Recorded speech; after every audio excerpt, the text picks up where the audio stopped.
As I mentioned in the first episode of Camp Nowhere, I draw a great deal of inspiration from other creative people who are also running their own business. Rachel is absolutely one of those people. And when I first decided to put together a list of people that I wanted to talk to for Camp Nowhere, she was one of the first people I wrote down.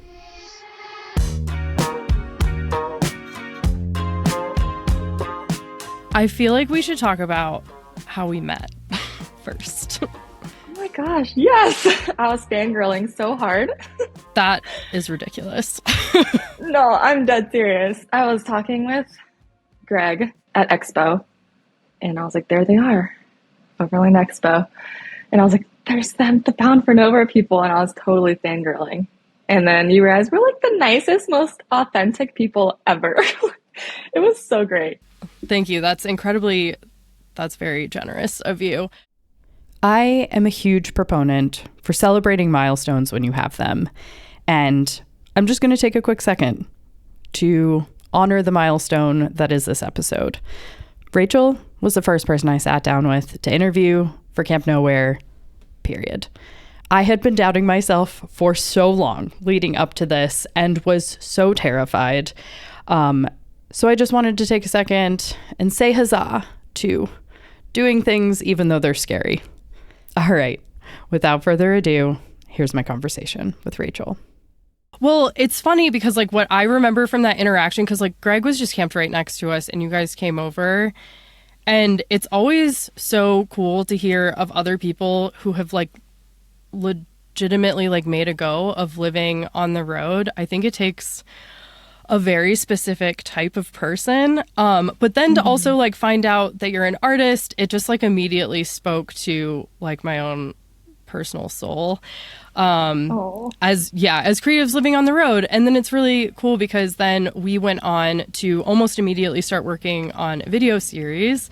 And we love working with artists to help us bring together our intro title sequences. And immediately we were like, we need to talk to Rachel. She's our girl. I just think that you have such an incredible sense of style, and it was amazing to see your perspective on our own work. And I think that's actually probably our favorite part of working with other artists is just seeing their perspective on the same thing, because it's just proof that we all like look at the same experiences so differently. Yes, that was one of my favorite projects still to date. Obviously working with another creative or creatives, and then Owen transforming my work into like movement, into actual animation. It was so special to see. Oh my gosh, that's right. Okay, so because Owen's a motion graphics designer, my husband, motion graphics designer, I am just so used to seeing work that I, or other people that we know, like I'm just used to seeing that process of it ultimately coming to life. So that was the first time seeing your work animated. Yes, absolutely. The first, and yeah, I'll never forget it. I still watch it. It's a special thing. It's really cool because then you look at what you do so differently to like know that it can have this entirely other application. So on the subject of art and being an artist, when did you like recognize that art was something that was important to you? I mean, you know, like most kids, I loved art as a child. I love to draw. I like to paint. I made jewelry. I did all the fun little creative things. So yeah, like at an early age, I started really finding a lot of joy in that. And my parents were very supportive and very, they really pushed creativity in the house. So that was really cool. And I feel like we were always surrounded with it. We would play like Pictionary. We would play just like drawing games. Both my parents are creative in their jobs. So yeah, that's kind of how it started. And it's funny because I started off drawing similar to what I do now, honestly, a ton of dogs and animals.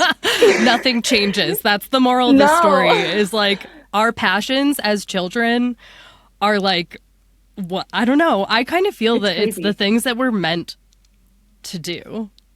Yes, it's crazy. Like, I feel like we overthink what our purpose is so often, but you look back at like what you loved as a kid and you're like, wait, it's right in front of me. This whole time. So yeah. So yeah, I like drew dogs all the time and I kind of got really good at it. Not to sound cocky, but I like, that's all I Girl, did. call it what it is. Own it. I just, yeah, I was like the dog girl. I also wanted to be a dog, so maybe that helped me draw them even better. Honestly, I love this for you. Big dog girl. So Yeah. yeah, that's kind of how it started for me. So as you were getting older, so you mentioned that your parents like really fostered that creativity in you. Is it something that, was it a path that you felt like you continued down like with regularity? Like, did you deviate from like art or a creative field? Because I know personally, it just felt like it wasn't really considered to be a viable career. So it was always this thing that you could do, and it was really fun. It was really great. And people loved like putting, you know, your stuff on the refrigerator. But, you know, it kind of feels like sometimes the world just expects something differently of you. But did you feel like it was something that you were able to like continue working towards? I would say no. I feel like I always loved it as like a passion. Even as a kid, I don't think I ever had like this dream of becoming an artist. I wanted to be a a veterinarian for a while until I realized I'm how sensing a theme here. yes. Yes. And then I realized that that's like you have to be really smart to be a vet. So I counted that out. Um,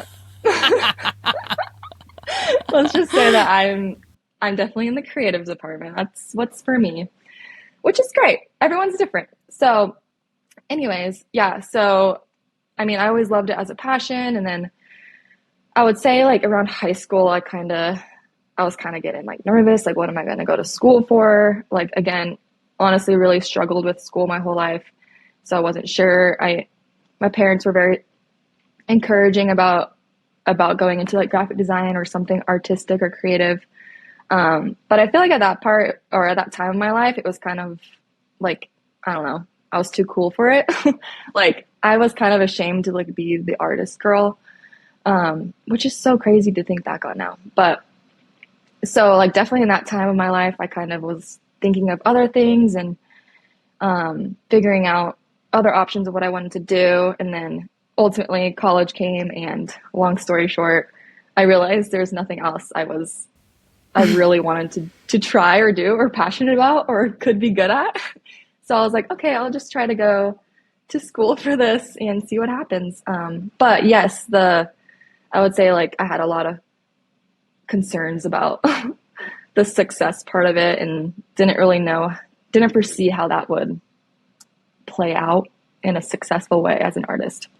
Yeah, it's tough because I feel like particularly like the time in which we were growing up, I just like don't know that there was a ton of great examples for like Yeah. what a viable life could look like as an artist or creative. So you said something really interesting, and it's that it wasn't like really an identity that you were willing to accept for yourself. Yeah. I feel like I feel like I had a very similar experience, and it just kind of got to the point where it was just like I'm not entirely sure that I will be able to survive in a traditional college. Like I just Yeah. towards the end of college, or excuse me, towards the end of high school, I too was like taking it to all of my extra classes were some form of art or another or art history. And it just like became so apparent to me that once I had more art classes to compare to all the other things that I was taking, that I would not survive in a Yes. traditional college environment. It Yeah. just, I don't, my brain doesn't work in a traditional school kind of way. Yeah. For sure. Yeah, I totally get that. So when did you kind of start to settle into that identity, I guess? So yeah, I went to college. I did community college for a couple years, and then I went to SDSU for a year, and then ended up transferring to New Orleans because at the time I got married, and Colin, my husband, was stationed out there. So kind of a lot of jumping around, figuring out lots of different crazy life things as a 20-year-old. Yeah. So, yeah. So, I mean, even during college, I had a hard time with it. My year at SDSU, learning graphic design, I didn't like it as much as I hoped. It was just like a lot of typography, a lot of flyer making, a lot of stuff that I didn't feel like I could be fully creative in. It was just a little bit different than what I was expecting. I did not know what I wanted or what I thrived doing, but it felt like it was on a good track and I would keep with it. But I didn't know if that was, like, I didn't foresee how that would end up or how happy I would be doing it. And I feel like it really became apparent to me when I was in college, towards the end of college. I kind of started Rayco as like a side gig just to take on little projects here and there. And that's when I kind of really became excited about illustration and graphic design and being able to kind of take my own approach to it and pick and choose. Well, I guess at the time I wasn't picking and choosing clients. It was just whoever wanted to come to me. There's always a period in our lives where we just have to put food on the table. And yes. We'll deal with the consequences later. Yeah. Exactly. Yeah. I was just anyone that wanted to come my way. I was like, sick. And it honestly started with a lot of dog portraits and dog art. So full circle. There it is. And that's when I started getting really excited about it. And I was like, this is what I'm supposed to be doing, I think. But I still wasn't committed because it was scary. And I didn't find it like to be, I couldn't pay the bills doing it, like it didn't seem sustainable for long. I feel like, wow, I have been in all of these places. Oh. Yeah, it is so scary to commit. I feel like it's so interesting because I've also had these moments where all of a sudden I just got a glimpse of what I maybe wanted my future to look like as a creative, and the fear of like maybe it not working out, even though that's what I want, and those types of things. You're just like, I don't know, I'm interested in it, but like I can't commit. Like you just can't give your heart entirely over to it because of how much like risk is involved. Yes, absolutely. Yeah. It's a pretty wild feeling. So, okay. So now obviously we're flourishing. And when I say we, I'm talking about you. So your business is really flourishing. And I feel like, are you to the point now where we can be a little bit more selective with who we work with? Yes, which is honestly like the greatest thing. I'm so thankful to be able to pick and choose. Sometimes I'll just get a bad vibe from someone. I feel like most of the people that come my way seem really awesome, and they are really awesome. But every now and then there's just something feels a little off, and I'll kind of be able to pick and choose. I mean, I want to give everyone an opportunity because I also don't want to just go off of first, reaction. But yeah, I'd say I'm able to kind of pick and choose a little bit more, which is super nice. So I'm obviously talking a lot about art in my childhood and how it all developed, but I'm curious to know a little bit more about your story and background and how you started and got into it. What was it for you? Was it drawing or was it something else as a kid? Oh my gosh, it was drawing. I had an incredible art teacher I think it was in the 4th grade. And one of the first things I remember making was actually a linoleum lino cut. And I replicated an image from the cover of National Geographic of 3 penguins. Also, full circle, have always been obsessed with animals. And, I love that my work allows me to like spend a lot of time observing them. But so that first I was just like, wow, you can just do this all the time. So I loved, it was kind of ironic too that printmaking and was like one of the first things that I ever made.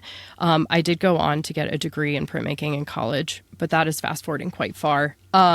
Ultimately, I went on to have a lot of great art teachers. I just really enjoyed that.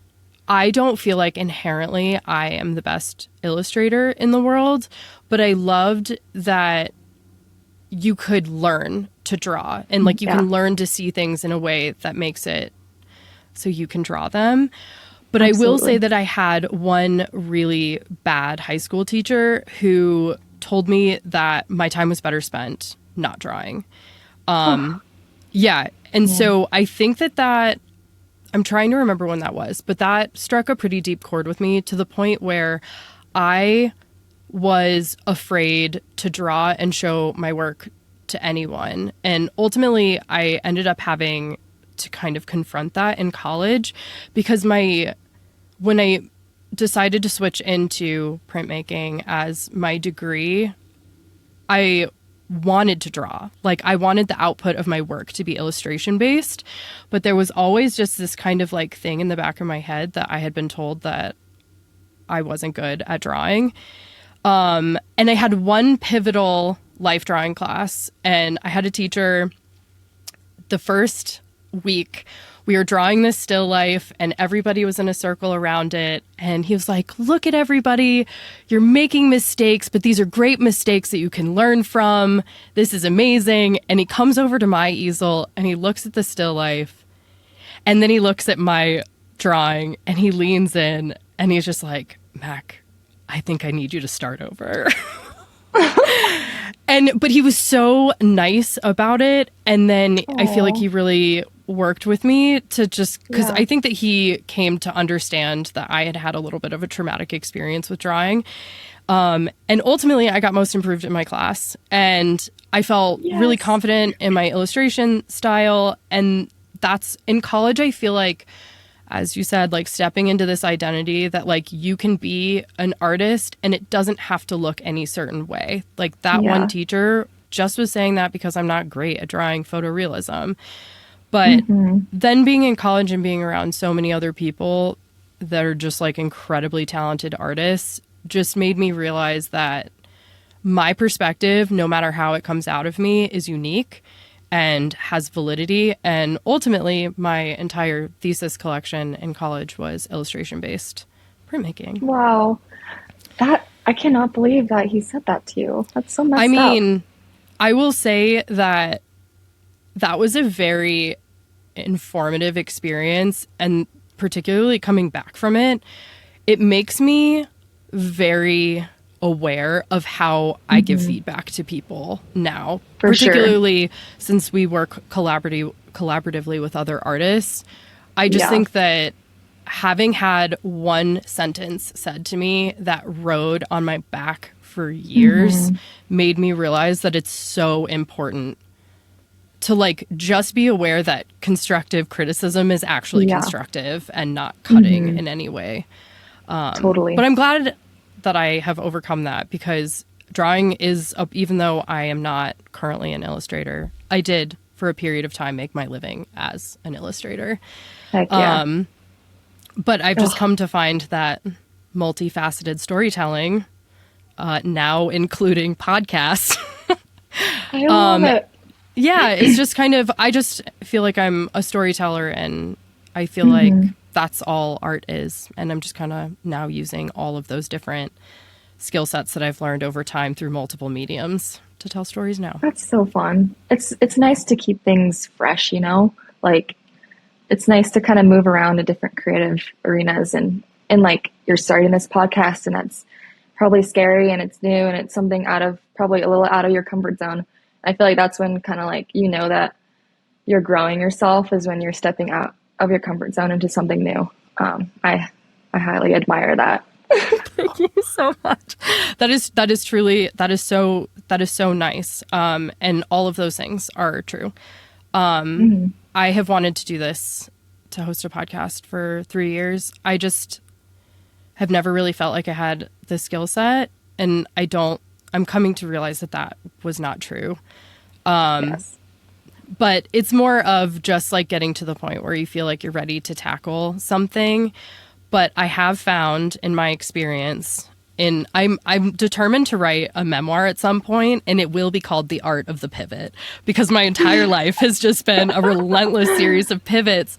But it's like hard to call it a pivot when it's really just been following passion and ultimately trying to, I don't want to work. I just want to do things that I love to do. And I feel like as long as you're following passion, it doesn't feel that way, you know? Mm-hmm. Yes, totally agree. On that topic, it feels like by following your work, your passions, I have come to notice, and you have exactly hit on what I have noticed. I feel like owning my own business as a creative, it has forced me to like overcome my own shit. Like it has forced me to evolve in a way that I don't know that I ever would have. Have you found that to be your experience? Yes, absolutely. I mean, I think I did a podcast with someone like a few years ago, and it was like absolutely the scariest thing I've ever done. And I really struggled with it. It's cool to like redo it now, because I feel like I've gained so much confidence and so much, I've just learned so much along the way. And like, I don't know, you just sometimes like feel proud of yourself. You're like, I don't know. I definitely feel it. It's been it's been a journey of growing and relearning yourself and all of that fun stuff. So yeah, I completely agree. It feels like every single time, like a big thing needs to happen, a big change needs to happen, like career-wise, personal-wise, it just feels like in order to like get around it, I have to like get around something of my own that I didn't realize had been kind of like blocking the way. But I have also come to identify multiple times that whenever you are doing something scary and you're kind of like standing on the edge of your comfort zone, it is when, theoretically speaking, you're doing your best work. Yeah, I know. I try to tell myself, like, if something comes at me and it's super out of my comfort zone, like to always say yes to different things. Always trying it, even if it ends up in a total failure or you embarrass yourself. You just got to try and see what happens, because you could be missing out. Yeah, you could be missing out on something really great if you don't. Yeah, absolutely. Okay, so you all, when I say you all, I mean you and your husband, Colin, hit the road for a period of time. That is obviously something that I can speak a lot to, but how was that experience for you? It was, I look back on it as the best time of my life.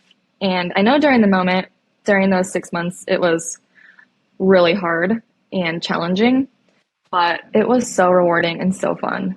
I would say it was a big challenge because we just moved, well, we moved out of Louisiana where we lived, and Colin just got out of the Navy. So we were apart for the last 8 years together, rarely together. And then we decided to move into a tiny car. That is insane. That is insane. It was a pretty big jump, and yeah, obviously we're spending every second together in a Forerunner. So we learned a lot about each other and about ourselves, and it was hard, but it was amazing. It was so fun just being able to have the freedom that we dreamed about that for so long when he was in, and we were trying to get out for like the past 4 years, and one thing happened after the other where we couldn't. And so it was like this kind of like built up dream. And it was actually, it's kind of funny because we decided to do it after listening to a podcast of this couple who decided to live on the road for a while and take their work with them. And we were like, why don't we just do it? Like, and not overthink everything and have this like perfect, like obviously we have a super capable car, the 4th gen Forerunner, but we didn't have like this big camper, this crazy setup. Like we didn't have everything. Instead of kind of overthinking it all, we were like, let's just do it and just wing it. And it was, the best time of my life. Yeah, I feel like you never regret taking a leap of faith like that, particularly when it's like one where you're investing in yourself and, you know, in your relationship. I feel like it's a lesson that you kind of only have to learn once. But Yeah. that was a big thing for Owen and I, because when we realized that we wanted to hit the road full time, we were just like, if we leave this to thinking about it, it will never happen. And so we just put a date on the calendar that was 2.5 years in the future and tried to do something every single day to work towards that. And it's really hard work. And even though it was something that we really, really wanted, I think it was like so much more difficult put into practice than we ever expected to be. And honestly, still is. Yeah. Yeah. The conveniences, like you don't have the conveniences. Yeah, absolutely. I know you guys started off in what? Like what kind of car? Well, so the first time we hit the road, which was like full-time post-college, but not intended to be like full-time, we did 6 months in a Honda Element with a tent.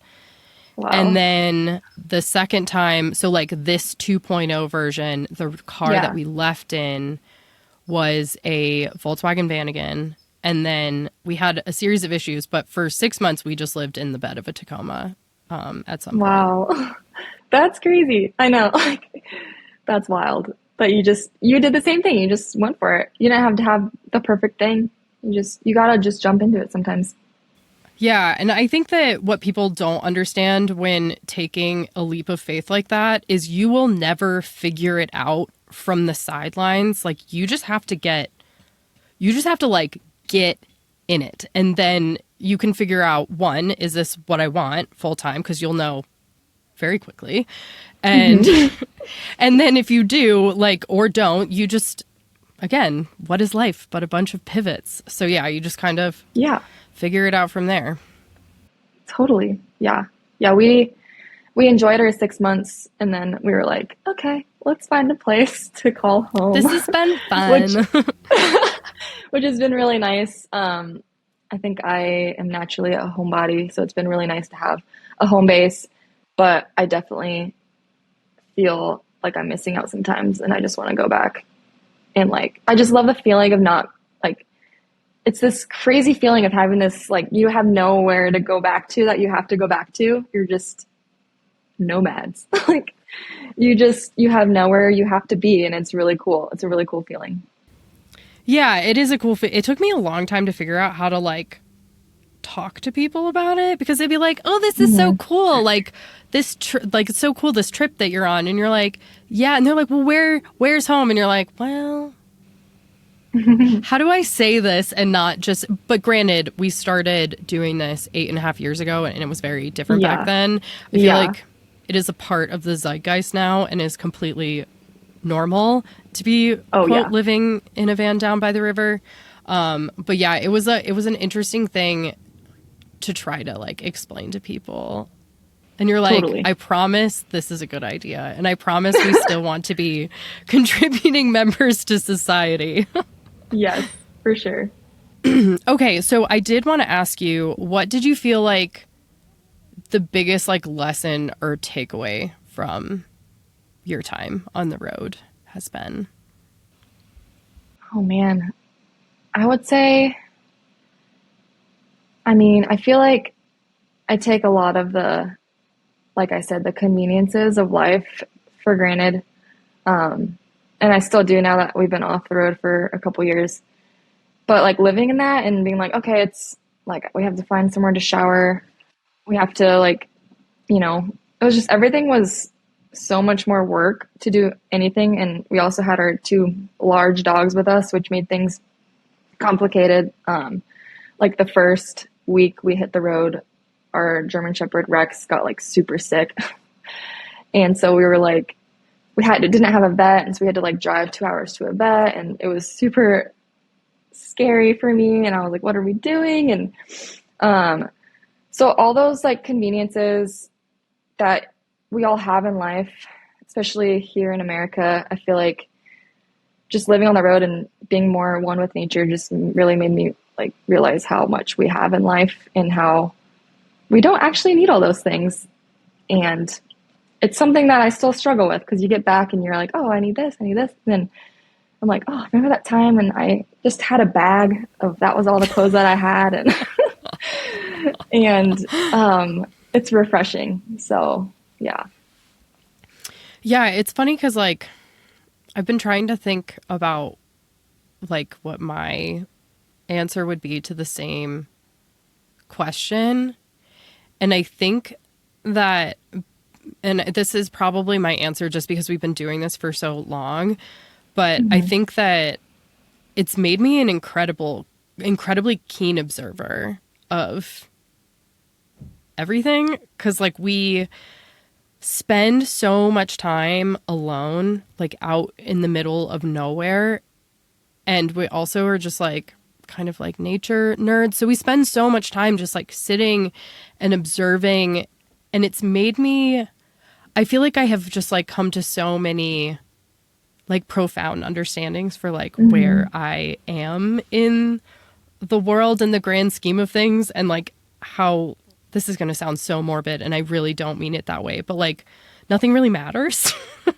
And it feels like it's taken this tremendous pressure off of me as a person who just like wants to achieve a lot in life. I think it's taken the pressure off of me to just understand that like we're not here for a long time, but we're here to like have a good time.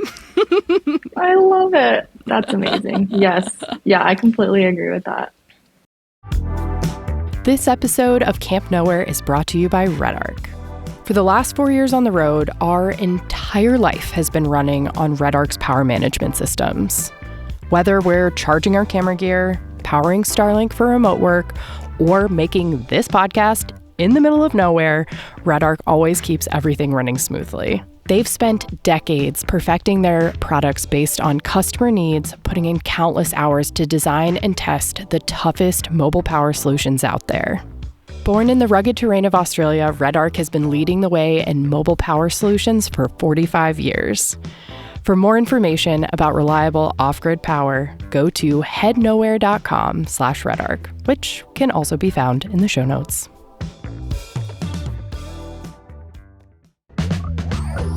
Hey there, Mac here. I don't know why I said that. It's always Mac. Anyways, if you're enjoying Camp Nowhere, maybe you would want to consider checking out our Patreon. By joining, you'll get access to a ton of cool things, such as the ad-free version of this podcast, early screenings to our films, behind-the-scenes glimpses into life on the road, and a whole lot more exclusive content. Plus, your support helps us keep creating and improving as multifaceted storytellers. We legitimately could not do it without you, so a big thank you to everyone who has already joined us in our sunny little corner of the internet. If you're curious, take a spin around at headnowhere.com/Patreon. See you there. You spend a lot of time outside. Don't we all? So what is it about like being outside, like what draws you to nature? And then obviously I would love to hear about how you relate it back to your work. I mean, yeah, I feel like so much joy and awe comes from being outside and from enjoying nature. I feel like that's the biggest part of living on the road that was so enjoyable and so amazing. Just you're immersed in it all the time. You're immersed in it in a different way. You can wake up and you can hear the creeks and you can see the sunsets and just all the most amazing, beautiful things. And I don't know, it's hard to describe. I mean, if you love nature, you get it. It just makes you feel whole being out there. And obviously animals have always been really important to me and I've always loved them. So getting to see them in nature always makes me so happy, and just seeing the world and all these creatures like work with each other and just create this ecosystem. And it's just wild and it's so cool to experience. And I would say just that feeling is so special to me that that's what I want to draw more than anything else, because it's just a feeling that I want other people to experience if they can't maybe go camping or can't go and live on the road at the moment. I hope that at least they can see my art and be like, oh man, I can feel that feeling of awe and wonder through that. Oh, I feel like we have a very similar philosophy on our work. Yeah, it's just so nice to be able to like bring something to people who might not have access to it. And I also just like know what the outdoors has given me and what I don't know. I feel like it's helped me understand and feel confident, like owning the person that I am. Because I feel like when you're outside, there's like no outside noise or influence, and you kind of just like settle back down into this baseline version of yourself. And Yeah. I always say to Owen, I feel like I'm the person that I'm meant to be when I'm outside. And it always just feels so nice to connect back to that. But I also want other people to like fall in love with being outside, because like you can't give away a feeling, but the closest thing that you can do is like tricking people into to falling in love for sure with the outdoors as well. So like maybe they can get a little taste of it as they like develop their relationship with the outdoors. Absolutely. And again, to go full circle, watching your guys' videos back when we were in Louisiana, that was another huge reason and inspiration why we hit the road. And we like lived watching your videos, like lived through you guys. We loved, I mean, we still do. We still watch them all. But seriously, like just seeing these people, these really awesome looking people. I don't actually know how awesome you guys really are, but you really are. And then just seeing you guys take these leaps and doing these awesome journeys, we were like, I want to do that. Like that's the dream. So, and we got that feeling that you're talking about too. So you totally nailed it. It's working. You got me in. I love to hear it. I'm happy because like the funny thing is, and I'm sure that you can also like identify with this feeling, like you never, like you put so much like heart and love in like your soul into something, and then you send it out into the world and you're like, okay, good luck. Like, I hope you like do nice things out in the world, but like you really genuinely don't know how it's received. Totally. Because like, you'll hear like a thing here. Yeah. So close you'll to hear, it. like How are you ever going to know? There. For sure. You don't actually know the full story and how much it's impacting people. Yeah, it's very reassuring because I feel like, yeah, sometimes even though it feels like I know that I'm doing what I'm meant to do, it's difficult to stay on the course and to like feel like it's worth it sometimes. Yeah. No, yeah, totally. I don't know. It kind of feels like, you know, the advice that people give you where they're like, you have to like choose to be married every day. I feel like that's what it feels like to be a creative. Yeah, I know. And sometimes it's like one of those things that you can't always force. So it's really hard. It's a tricky one, but it's rewarding. Like if I'm not feeling it, but I really try and I force myself, I always feel better after. Like, I know that sounds weird, but just making myself create always gives back a lot of joy in my life. So it's something I've made a big part of my life. And by creating, doing things for fun, not just client projects, because that's creating and that's fun, but you know, that's work. So being able to like do things for fun just because you can, even though social media, I feel like has changed it, because I'm always like, gotta create something for fun to put on social media. But anyways. So you're like, wait a minute, is this fun? Yeah, I know. I'm still working. Am I having fun right now? That's the hard part of it. Yeah, being a business owner, like always working, always thinking. No, it's so true. Something that I feel like has like come up a lot for me is like regarding that is that I feel like I have to take time like away in order to like fill back up like my cup, creatively speaking.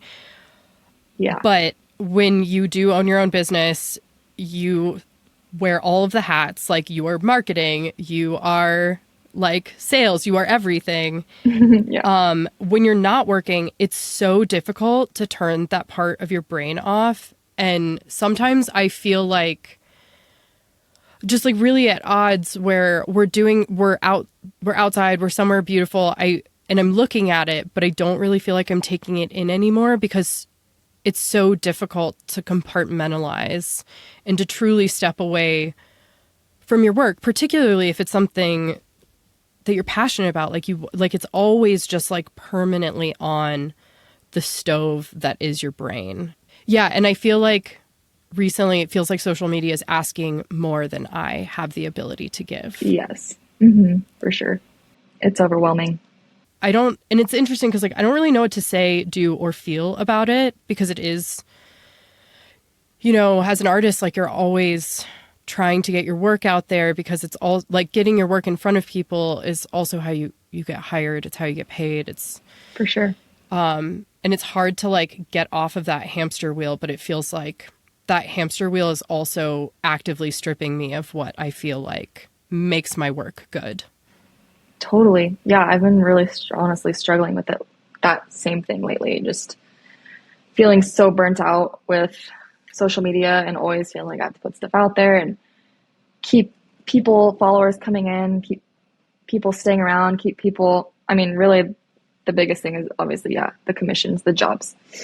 And Instagram is where I get probably 90% of my job. So yeah, it's hard when you're burnt out and sometimes you don't want to answer a bunch of messages, and it's like amazing because the fact that we have the opportunity to get our name out there in the palm of our hands, like, that wasn't possible many years ago. So it's like super cool.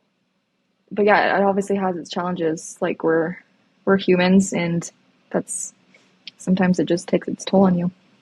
Because like in one hand, as you said, we're so thankful. Like this, what we all do would not be possible without social media. And I'm very thankful for like the community, the genuine and real community that I have gotten out of it. And I also hate the fact that I feel like I have to like make all of these bold proclamations about all the reasons why it's good before I also say I think it's killing me. I know. I know. And I don't know, and I genuinely don't know where to put it or what to do with it. I know. And I think that of all the other creatives that are in my life, it feels like we're all kind of in the same place where it's like, do you feed this thing that is actively taking from you, but is also has historically been a helpful tool for growing and building a business, but it's starting to feel like it's also taking away from said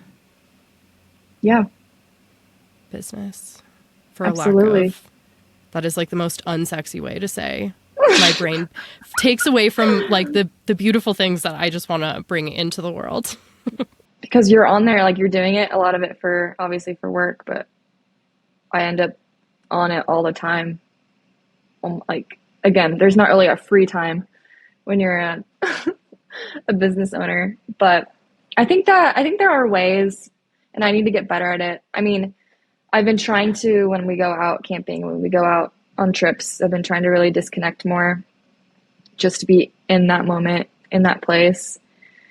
But like you said, it's really hard because it's always going on in your head, and you're like, oh man, it's always like this fear for me too. Like and this guilt, like if I take too much time off, like business is going to suffer.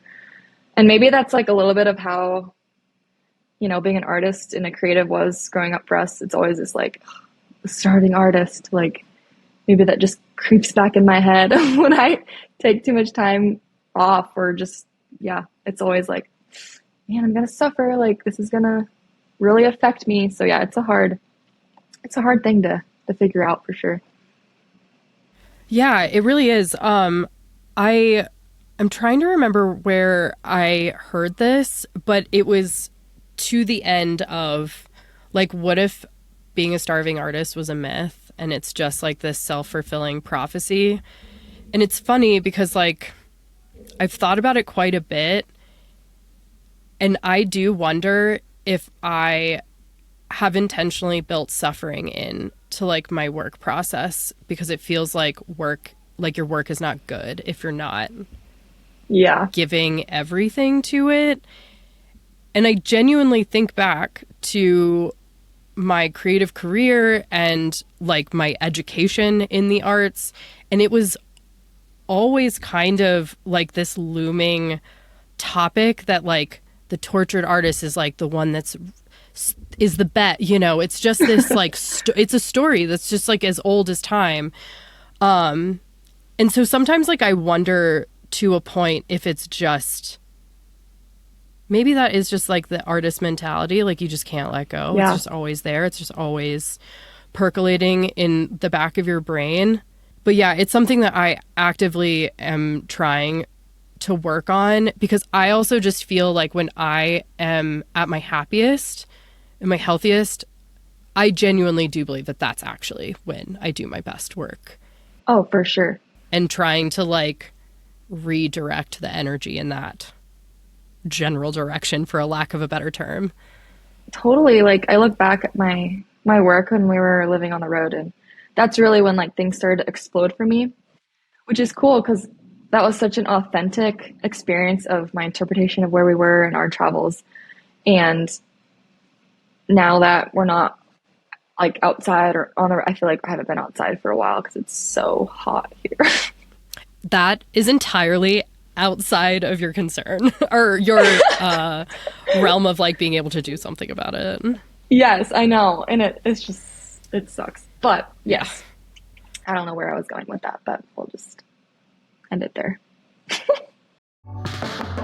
If there is one thing that people ask me more than anything else, it's how I store my clothes on the road. I have been using the same set of Eagle Creek packet cubes for the last 8.5 years. Since 1975, Eagle Creek has logged more miles and cleared customs more than anyone in the business. That hard-won insight is built into everything they make, from luggage to packing cubes and everything in between. In fact, I store my film in an Eagle Creek bag that was handed down to me from my grandmother, who used it in her travels over 20 years ago. And guess what? It's still going strong. Check them out at headnowhere.com/Eagle Creek. As longtime fans of Eagle Creek, we're proud to have them as a part of our everyday life, but also as a sponsor of Camp Nowhere. 1 trekking pole. 2 trekking pole. I was just setting up my trekking poles because we are about to go for a hike, and I had a thought. I love my trekking poles so much. Just setting them up gets me so stoked to be out on trail. And I think that just having the right piece of gear for the job just kind of does that to you. It makes you excited to get outside and do what you love. As a self-proclaimed gear nerd, I have made detailed gear guides plus some handy affiliate links and discount codes for brands that we personally know, love, and trust. If you decide to grab anything from those links or gear guides, it helps support all of our creative projects that we're working on, from films to podcasts and life on the move. So, if you are gearing up for your next adventure, check it out at headnowhere.com/gear, and thank you so much for helping us stay rolling. Okay, gotta run. This trail is not gonna hike itself. Thank you so much for taking the time to sit down with me. I feel like I knew you, but I really have, as an admirer of your work, I really wanted to like chat with you about how it's kind of like tracked over the course of your life and how it exists in your life now. But I really appreciate the insight. It's always so fun to talk to other creatives. Maybe it's selfishly because it makes me know that I'm not alone. Totally. It's so refreshing, honestly. Like we just need to have meetings with other creatives once a week for for ourselves. I was going to say, creative, what can we call this? Like, just like creative therapy where we all just kind of like sit down and just like talk about it. Because it's just nice to know that like you're not toiling alone. For sure. Absolutely. Yes. Well, thank you so much for having me and being able to chat with me. Thank you so much for being here. Real quick, before we say goodbye, where can people find you? Yeah, so you can find my design work through my website, Reiko Design, through Instagram, Reiko Design. I'm on Facebook as well. And then also if you want to shop some of our merchandise and apparel and hats and prints and all that cool stuff, you can find that on Reiko Mercantile. There's an Instagram, Facebook, website as well. Also, shameless plug, I have some of your pieces and they are amazing. I love my hat. So Thanks. 10 out of 10, do recommend. Okay. You're the best.